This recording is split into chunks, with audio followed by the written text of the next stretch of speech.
close with one more to give you the flavor.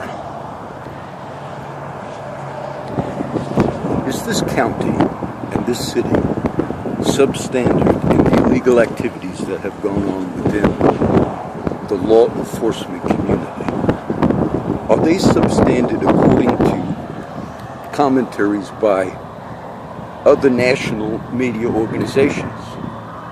Yes, there are other people outside of this county in policing, in law. I'll roll off a few quick ones. There was a very famous case that I've commented on before.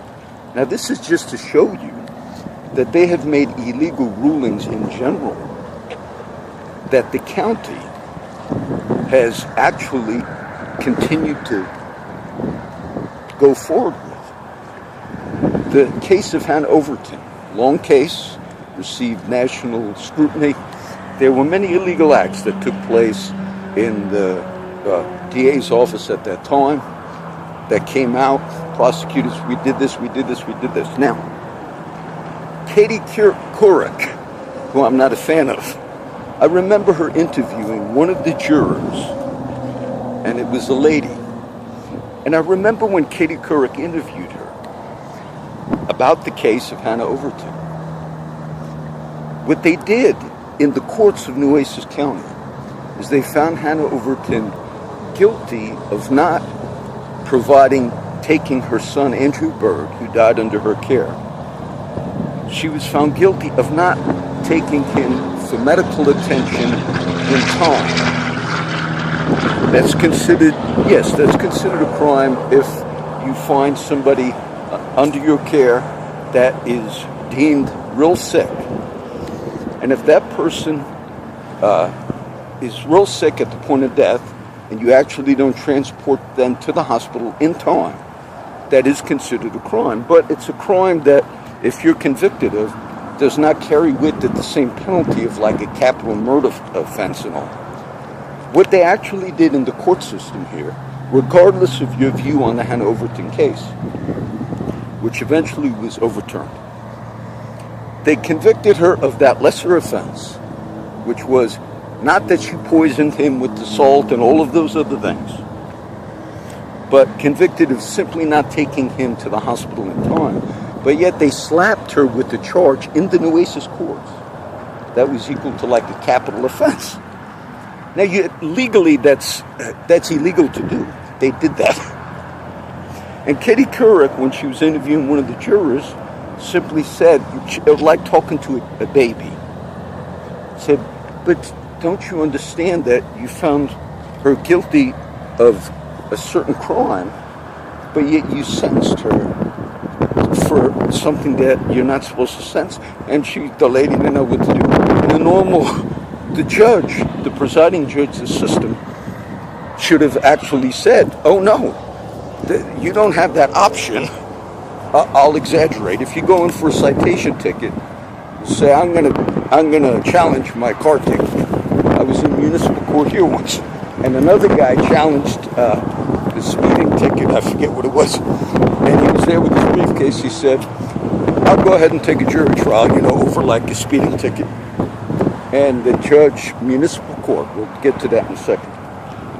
And whoever was the municipal court judge over that traffic court said, well, we're going to have to pick jurors right now, and you're going to have to be. And the guy must have knew what he was talking about. He said, oh yes, I'm prepared. I'll go ahead. And then they went out in the hall, and of course the cop that's supposed to be there wasn't there or whatever. They said, okay, dismissed. All right. Can you imagine? Here's the exaggeration. If, okay, we did your jury or your traffic ticket, okay, the fine was $180, death penalty. Now, of course, that would never go. But I'm giving you an exaggerated case. The court here, in the Overton case, it was illegal what they did. But it went through anyway. Just on the charging. You couldn't charge her. What they gave her on the punishment phase of the trial was not what they did. Now, municipal court. I mentioned Miss Burkett, who was an immigrant from, I forget now, I don't want to say wrong, Korea maybe, or something like that. She's married to a defense lawyer here in town, and she served as a municipal court judge, which is a very high salary here. I saw it at the case at the time. So she made rulings in this municipal court, which were legal rulings. Not death penalty, but all types of legal rulings for all the time she was on the court. Then it was discovered that she was not a U.S. citizen. Now, national media, it just made it again to national media of the incompetence here. That's what I'm showing you. And then our local officials actually said, well, every ruling she ruled on as a non-citizen is still binding. Let me tell you, there is no legal analyst in this country that would agree with that statement. There have been more serious cases, felony murder cases, and later on down the road they found out that the lab, this was like one in Massachusetts, people that were doing the DNA, they flubbed tests for like 15 years. Many of those more serious cases were immediately thrown out because of the evidence. So in a simple way, all of the small cases that Ms. Burkett did rule on as a Corpus Christi judge, but when she was a non-citizen, which has now since been corrected, those cases are no, everyone she ruled on had to have been thrown out. But our county, again, against all other opinions in this country, says, oh no, it's okay what she did. What it shows you is you have a degree of incompetence that is much lower than any other. This county ranks number 2 in corruption. Now add to that the other things we discussed this last few days. Add to that a judge on whether Mr. Vinales paid. Is it possible that this DA's office was known to be corrupt for many, many, many years? Did Judge Vinales simply pay cash to an officer? The officer in that case, anybody that would have investigated it, it was reckless driving, speeding, and using the phone. All of that is criminal. Now, did Mr. Vinales simply pay cash? You said that'd be a crime. Look, that's nothing compared to what has gone on in Corpus Christi and Oasis County. Some of my friends, some that are still alive and some that are dead, they've had all types of things that they were required to do with officers. Okay? Things that are illegal. And it was so open. Somebody the other day that doesn't even know and brought it up. Another thing that happened years ago. So, people that are going to ever relocate to this place, those examples I gave you just showed you that other people outside of this county and city, when they looked here, they were not saying the Rosas case, the same thing. The flash bomb into Mr. Rosas' house, one officer actually shot another cop, cops were shot at that scene. National criticism. I know of no other opinion. That case is now used by other police departments in what you should never do. We had videos like that. I don't know if they have a video of that incident at the fire department. People that died in fires, accidents. Those videos were shown to us for us to realize. I remember one was graphic. It was a firefighter cutting into an empty steel container, but it held some type of flammable gas. But if they're not full, all those fumes are explosive. He had like one of the saws that we used to use to cut. The same equipment they used to extricate Judge Vinales out of his Cadillac Coupe de Ville. Joe's alive. We had equipment, and this firefighter on that video cut into it. Boom. And you see that video. He died, not immediately, but he was thrown back. They showed it to you. He died later. But some of the instances that have gone on, particularly the Rosas case, other police departments say, see, you never use a flash bomb to serve a warrant for some juvenile or younger person that maybe has a warrant for pot, and you don't even know if he's in the home at the time. And so but our chief here has stated publicly, we've done no wrongdoing in that, and we will not guarantee we won't shoot a flash bomb again if we think your daughter or your son might have a joint and we're going to serve a warrant. We will not guarantee, according to Mr. Markle, that we will not shoot a bomb into your house. Now, how do you want people to relocate here, beside the other things? So it's not just a one-time thing going on here. You have a corruption in the court system here. You have corruption in the police here, cases of it. Things I've talked about for many, many years. People, some of the guys that were familiar with it, it's almost the sense that I get is like if you're working with people on the street, and then there's other people that interact, and you know, they're all kind of like, and I see that with cops. I see that with the cops over the years here. It's not a light thing. I believe Judge Vinales, he's lucky he's not in prison for what he did. He should step down immediately. I believe he's still on the bench down in Miss Humanity. It was a disgrace that you hung his portrait because of the crimes he committed against the victims that he hit and almost killed in his vehicle. And that was indeed a crime. I find it troubling because this is the spot right here where Mark Gonzalez, there was a man by the name of Alex DeRice that accidentally hit a bicyclist. And the bicyclist died, and Gonzalez said, I'm going to try that case myself. We're going to send you up. And that man pled to 35 years in prison. Now, granted, Mr. Vinales didn't murder his victim. He committed a crime. He didn't even get a citation. Not even a citation. That you as a citizen would get a citation just for an expired inspection sticker. So it's real important that you see that even when the rest of the country looked at some of the cases that went on in Oasis County, they tried to even, the Katie Kerr example, they tried to even explain it and say, well, dear, there was a lady juror that Katie Kerr said, can't you understand? You know, if you convict someone on a particular thing, you're not allowed to then give them a punishment like equal to a capital murder punishment, life in prison without parole and stuff. She couldn't understand that, but the bigger problem with that is, in that court, the judges are required to give instructions to the jury.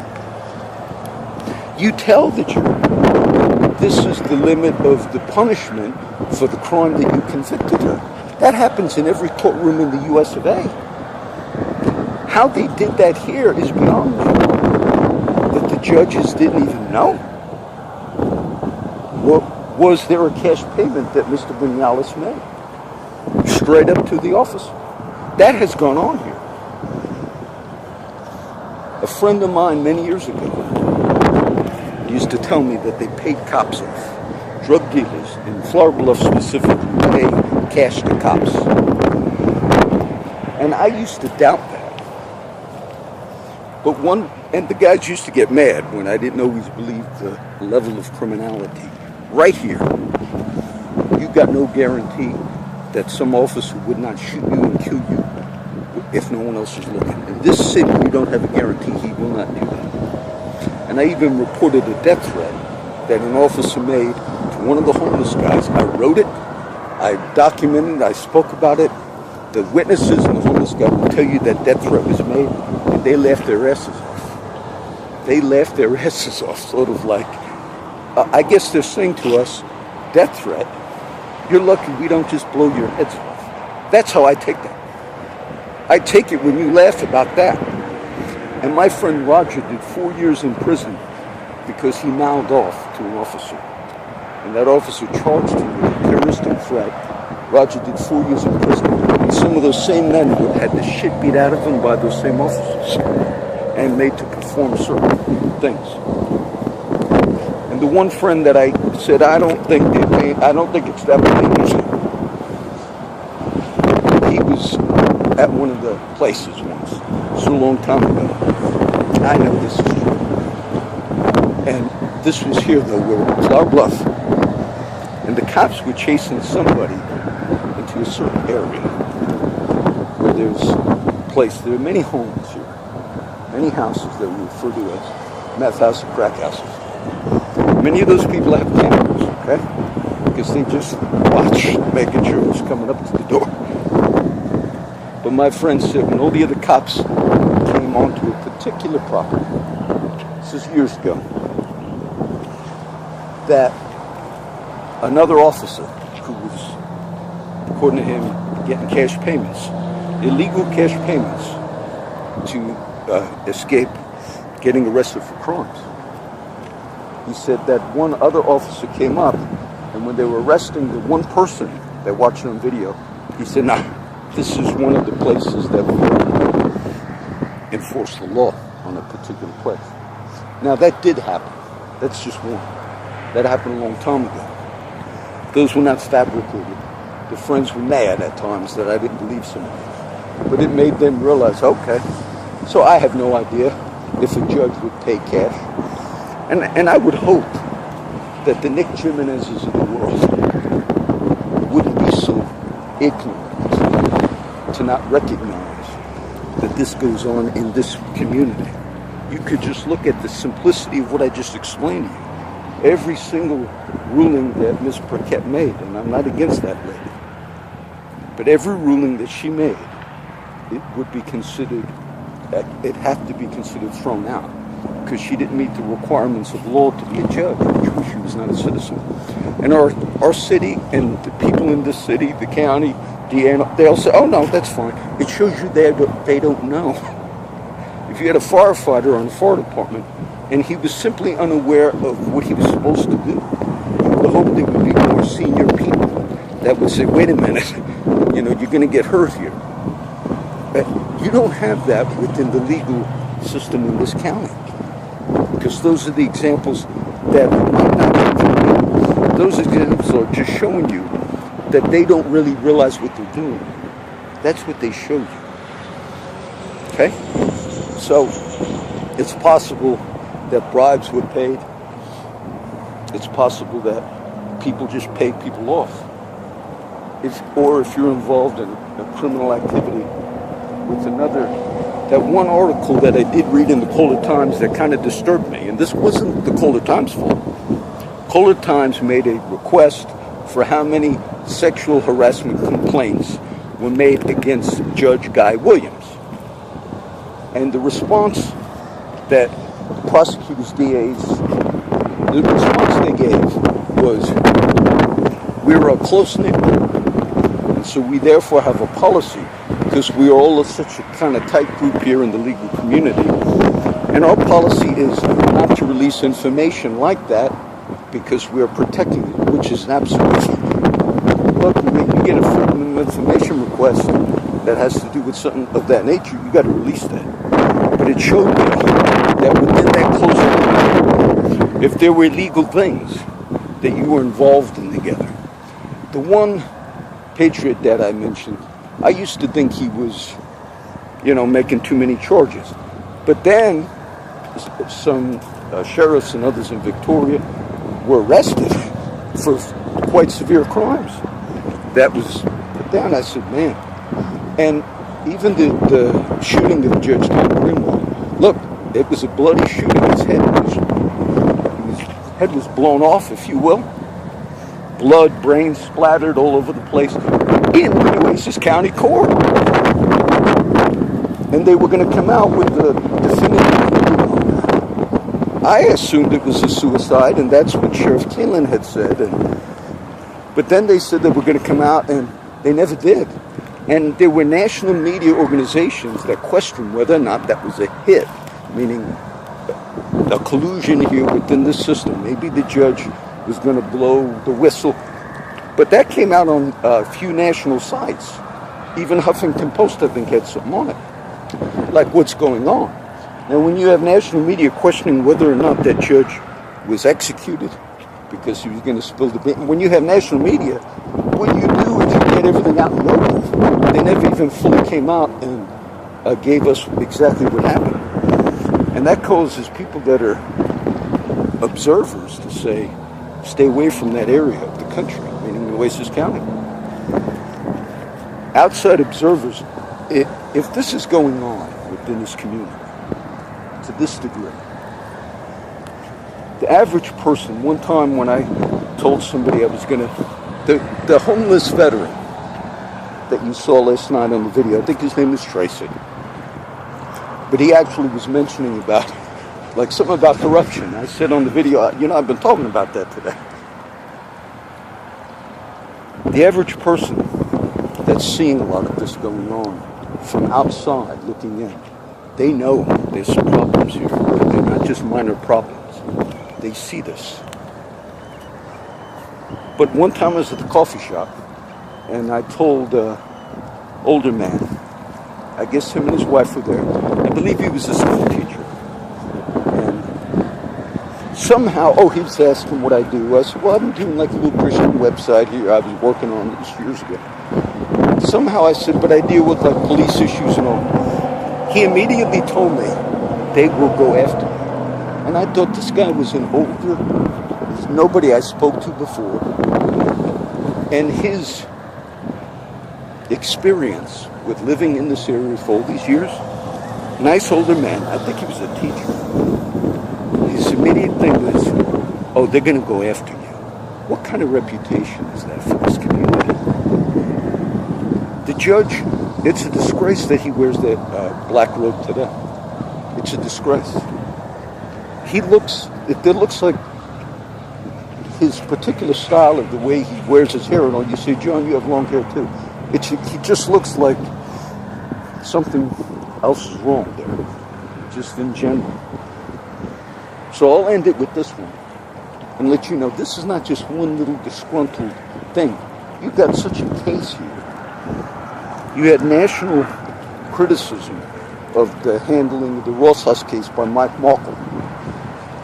Any commissioner, city elder in this community should simply sit down at a period of time and say, wait a minute, Mr. Markle, we had 2 young officers and one shot the other officer at that scene. And all the other policing organizations in the country have criticized this type of a raid for a low-level warrant and all. But Markle's official position, because they're still getting sued over this, is, we did nothing wrong and we might do it again. Now, if you're somebody that's in a supervisory position, I don't know if Margie Rose, she's a wonderful lady, she's city manager. I don't know if she would be able to just handle it. I'm not being racist, she's a black lady and all. But people get intimidated when they realize, wait a minute, you mean maybe a judge got away with a crime because he might have paid cash? Or maybe other judges are buying methamphetamine on the street? How would you be able to bring a case against the judge if the judge says, wait a minute, before you charge me, I'm going to spill the beans on stuff? And some think Judge Greenwell was executed because of that. And that wasn't just one little local outlet questioning that. That came from national media outlets. And if you think that it's a silly thing to question, if national media outlets question that, and I told you that I actually never thought that it's possible that because of the corruption they carried out a hit on a judge in a county, in the building. You have video, you understand. So he got his gun in, supposedly, and committed suicide in his chambers. It's very strange that it would be done there. And people question whether or not he was killed. That's not like a slight thing.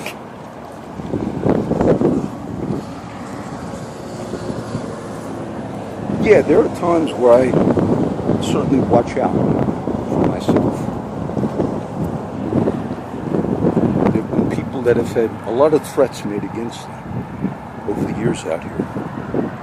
And some of them were done in public by cops. You would think, and even some of the guys, when they recounted them, they said, he said that in front of all the other guys. They used to go into the camps. There's almost like a little homeless camp here. Nobody's there right now, but I know noticed as I walked in. And you might think, well, we got away with things. You know, there was a sad story of a girl that was murdered a couple years ago. The guy's, his name is Lance. I remember because at first I thought it was one of my friends. But it was another guy, black guy, by the way, name of Lance. But he murdered the girl. It was received criticism because she called the police to file to get a protective restraining order against him. And then the police were closed for the weekend. The domestic violence was closed for the weekend. Something of that nature. There was a couple like that. And then she was murdered. They found her stuffed in a barrel. It was right along this body of water here. And my friends used to tell me that there were people that get killed out here that are never reported, that those go unreported. Again, I used to question them, but I don't. So people that are coming this far south, they got to be aware of what goes on in this area. And it's not just me saying that. It's other national media organizations that question what's going on here. And for our town, it's not a big town, 300,000 people, to have made it to national media on stuff like that. That's not normal, you see. See, remember, a close-knit. Oh, the one last thing I'll end with, and I told it before, and then I'll upload it. And I never even questioned it. I never thought about the Tom Greenwell being killed through corruption here, that like he was going to expose what's going on here amongst officials. That's kind of what the questions were. But one day I went to a flea market here. It's called the Trade Center. And I was with my daughter Bethany a few years ago. And I went to the Christian religious Catholic little stand. It's still there. And so I looked around. Then I wound up talking to some lady who I never met. I don't know her name till this day. This is a true story. See, we're not like you, Judge Vinales, and those who lie on the road and collude and do all that. This is true story. And so as I talked to her for a long time, and she was a Catholic lady, and I told her how I teach both Catholics and Protestants, talked about Scott Hahn. He's a really good Catholic teacher, Scott Hahn. I'm familiar with him. And right at the end, I must have talked for a few hours just there. My daughter was walking through the whole flea market Trade Center. But I told her, you know, I work with a lot of guys in the streets and all do ministry. And she didn't want to tell me. Like, right at the end, she showed me like she was missing a finger. And then she had a bullet wound, which she told me this is a bullet wound, and then missing a few fingers. God's honest truth. I thought maybe she had a background, like, you know, she was in crime before. And I said, who shot you? And that was nice. And she said, the Corpus Christi Police Department. I blew my stack. My stack. I don't think I cursed. She told me from Flower Bluff many years ago now. I think she told me the cop's name was Skinner. I'm going to try and remember. I asked her the name of some other cops I know, and it wasn't the name of the others that I would have thought maybe were. But she said her and her husband living in Flower Bluff. She lived out here.